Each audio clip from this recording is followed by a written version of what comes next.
Hi! Magandang hapon sa inyo lahat. Andito ako ngayon guys sa Quinto Avenue. Hindi na napagtatanong. Galing ako sa Jumaa. Katin ako ng Friday prayer. At pahinga muna ako dito dahil papasok ko sa loob ng mall.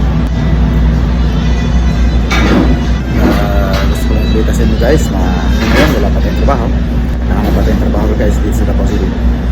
At yung mga kababayan kong sa Leyte, mga kamag-anakan ko, mag-alala.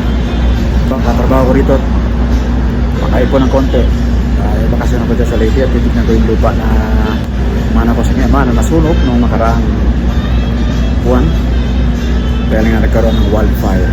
Sana ay maging maayos yun. Kaya hindi, kayo muna bahala dyan sa lupa ko dyan. Time ka, pwedeng taniman mo ng kung ano-ano na pwedeng mabuhay doon. Kung mga puno ng kahoy. So yun lang. Dahil mga aksam yun, mga ano na, mga malalaking kakahuyan na. At siguro pwede nang taniman ng mga niyog yun. Saging, mga ganyan. Ilang pala guys, at wala naman kong may update ngayon dahil dito sa Davao City mainit, pagbago ang klima ng panahon. Minsan umuulan sa hapon at saka sa gabi.